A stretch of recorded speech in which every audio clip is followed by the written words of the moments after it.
25% fat उड़ जाएगी तो आप फैटी लिवर से जान छुड़ा लेंगे। रमज़ान में अगर आप चाहते हैं कि हम फैटी लिवर से छुटकारा पा लें और अपनी ज़िंदगी को एक दफ़ा फिर दोबारा ले आएँ सीधे रास्ते पर, तो ये वीडियो आपने इस पे अमल करना है। अमल करेंगे तो ये सारा कुछ होगा। मेरा नाम डॉक्टर उस्मान नईम है, मैं गैस्ट्रोएंटरोलॉजिस्ट हूँ और हम आप तक जो भी मालूमात पहुँचाते हैं वो साइंटिफिकली प्रूवन होती है। और फैटी लिवर की जो डाइट हमने बनाई है वो भी आपसे के साथ शेयर कर देंगे। रमज़ान के लिए ख़ास तौर पे आपको क्या करना चाहिए, कैसे करना चाहिए, रूटीन को आपने सीधा करना है। अब मैं आपको ना पूरे रोज़े का स्केड्यूल बताता हूँ कि अगर आपने रमज़ान में फैटी लिवर से जान छुड़ानी है, फैटी लिवर से आपने बचना है या फैटी लिवर को जड़ से ख़त्म करना है तो क्या करना चाहिए।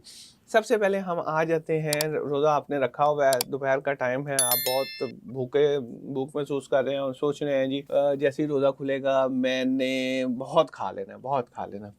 तो इस जगह पे आपने रुकना है, सोचना है, सबसे पहले अपना माइंडसेट चेंज करना है। आपने महीने के एंड पे आप चाह रहे हैं आप फैटी लिवर से जान छूट जाए, आपकी सेहत अच्छी हो जाए, आप एक्टिव ज़्यादा हो जाए और सबसे इम्पॉर्टेंट ये है कि आपकी ज़िंदगी एक प्रॉपर तरीके से तब्दील हो जाए। तो अपने ज़हन माइंडसेट चेंज करना है।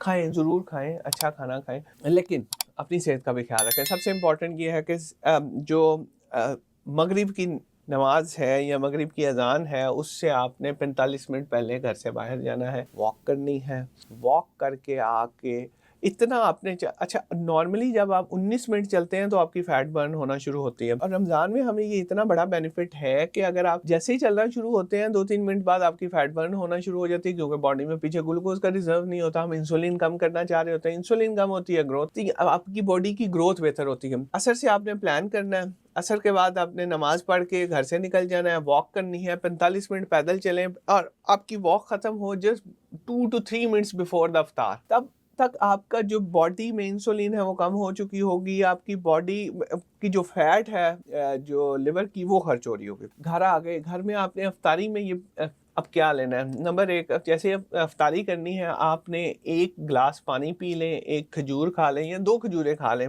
इसमें आपने शरबत नहीं लेना है, इसमें आपने कोई आर्टिफिशियल ड्रिंक नहीं लेना, आपने कोई बोतल नहीं पीनी। आपने पानी पी सकते हैं, दूध पी सकते हैं, शिकंजवी ले सकते हैं, नींबू भी डाल सकते हैं उस पर। तो इससे आपने रोज़ा इफ्तार करना है, 7 खजूरें ले लेनी है, थोड़ा वेट करना है और उसके बाद आपने प्रोटीन्स वाली डाइट लेनी है जिसमें उबले हुए अंडे हो सकते हैं, गोश्त हो सकता है, फिश हो सकती है।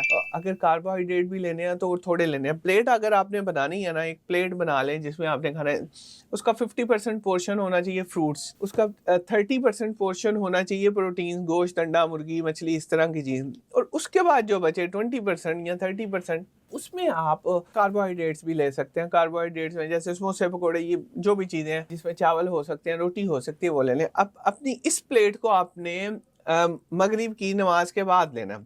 मगरिब की नमाज के बाद आपने ये हाई प्रोटीन डाइट लेनी है, फुल ऑफ वेजिटेबल्स है, उसके साथ आपने कार्बोहाइड्रेट भी थोड़े ले लिए। इससे आपको 2-3 फ़ायदे होंगे। एक तो आपको गनूदगी नहीं होगी जो अक्सर रोज़ा खोलने के बाद होती है, एनर्जी लेवल्स आपके सही रहेंगे। और फिर आपने नमाज़ पढ़ने जब इशा की जाना है तो जब तरावी पढ़नी है तो उधर भी आपकी अच्छी एक्सरसाइज हो जाएगी। तो ये पूरा सीक्वेंस चलता जा रहा है। और जब इशा की नमाज़ पढ़ के आएंगे आप तो आपने थोड़े से स्नैक लेने हैं ताकि आप सहरी के टाइम एक अच्छा मील ले सकें। स्नैक्स में आप क्या ले सकते हैं, फ्रूट्स ले सकते हैं और कोई सैलड बना हुआ ले सकते हैं या ग्रिल्ड चिकन ले सकते हैं, ग्रिल्ड फिश ले सकते हैं। उसके बाद आपने सहरी से तकरीबन 1 घंटा पहले 15 मिनट में मील अपना ले लेना है, 15-20 मिनट ले लें जिसमें भी प्रोटीन्स अच्छी हों, फ्रूट्स अच्छे हों। अच्छा, पराठे ले सकते हैं, हाँ वो लोग तो ले सकते हैं जो सेहतमंद है, उन्हें कोई मसाइल नहीं है, दिल के मसले नहीं हैं। कम्प्लेक्स कार्बोहाइड्रेट्स लें और उसके साथ चाय या दूध मिक्स ना करें। और फिर आप पानी अगर लेना भी है तो 15 मिनट पहले उसे ख़त्म कर लें। उसके बाद आपकी सहरी हो गई। सहरी के बाद आपने नमाज़ पढ़ के आराम करेंगे, सो जाएंगे या अपने कामों पे जाएंगे।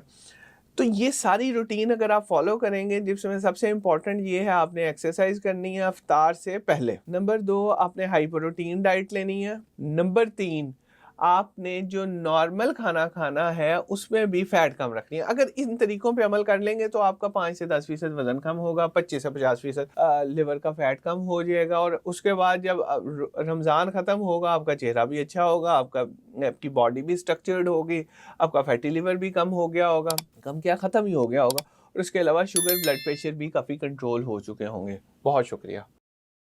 I need to talk to you.